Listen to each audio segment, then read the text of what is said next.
So I think there are people that would be far better off if they had not taken psychedelics.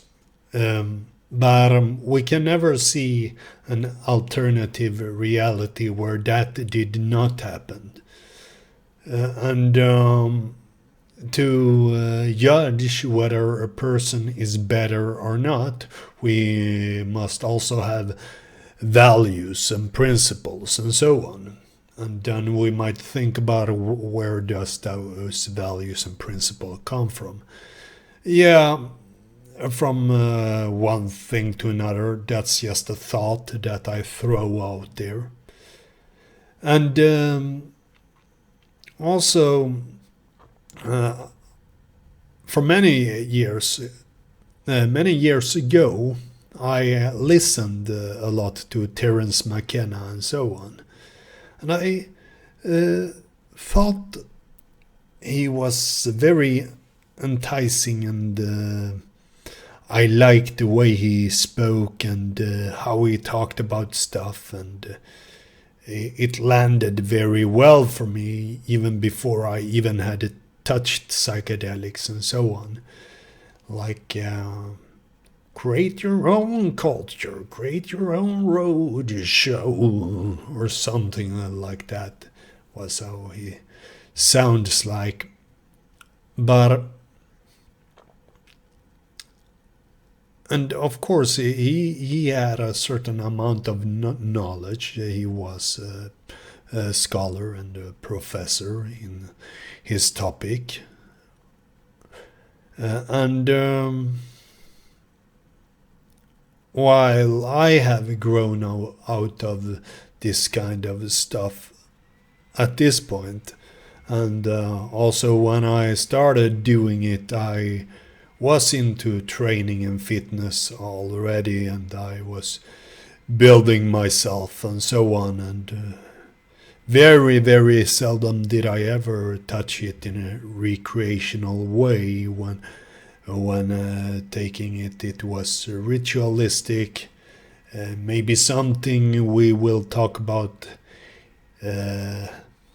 some other time, but at this point right here, I will just go through different things that I feel necessary to talk about.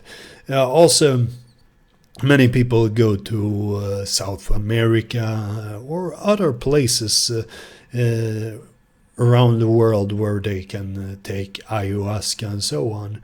And that is one of those substances that I have been very suspicious towards.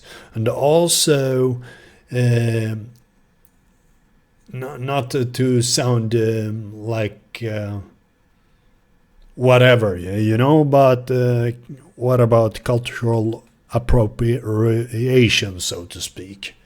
Not that I would care about that, but I mean, it's kind of wimpy, you have no relation whatsoever to that kind of culture,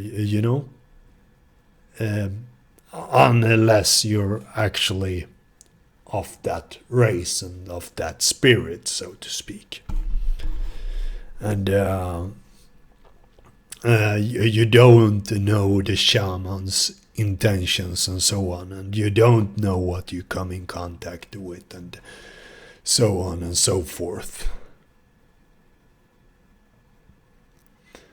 So all these things is becoming very prevalent when it comes to psychedelics and so on. People are interested in it, and that's nothing strange that people are interested in altered states of mind and so on, and so on. You also get that from cold bathing, ice bath, and so on. You get that from breath work. So all those kind of altered states of mind is good to be cautious about. It's not just doing it because there can be consequences to things that you don't know of, because everything has a context. Everything must be set into a framework where you can work with the thing, you know? Not just do a little of this, do a little of that, and then read some, I don't know, Eckhart Tolle, Deepak Chopra, and so on. Not that I am that fond of, especially not the Deepak Chopra, but Eckhart Tolle I can absolutely appreciate. The name of my channel is The Present Moment, so it's a pretty much something that Eckhart Tolle talks about. And it's also a similar approach as Buddhism and so on has. So it's kind of let's say, an easier way to digest a kind of Buddhistic framework with Eckhart Tolle. In a way, even though Buddhism came from a royal framework, because Buddha, he was royalty, of course, and it was not lovey-dovey, everything. It was ascetic and disciplinary and so on. And I don't take any side fully in this, so to speak. I just talk about it right off the bat, just to explore, you know, what do I think myself about the different stuff, and so on and so forth. So when it comes to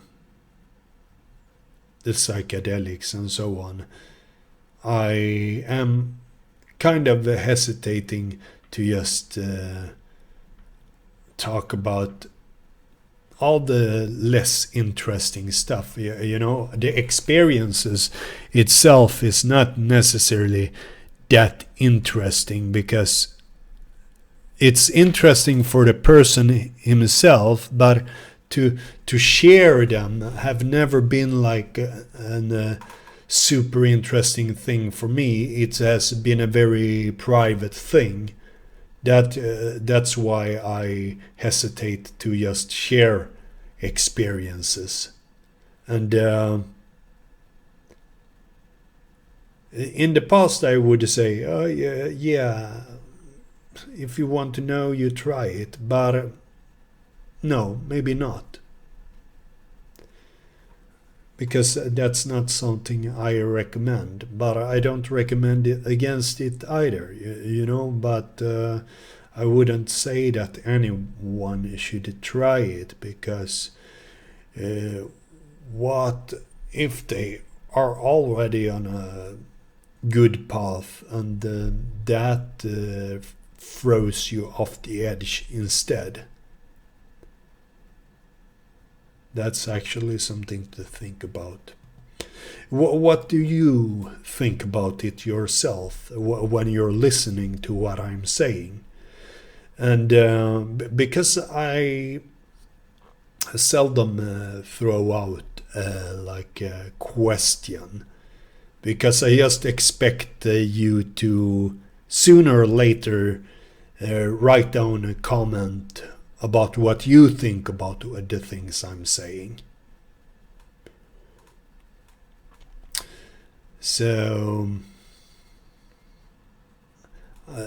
with that said, I leave it at that.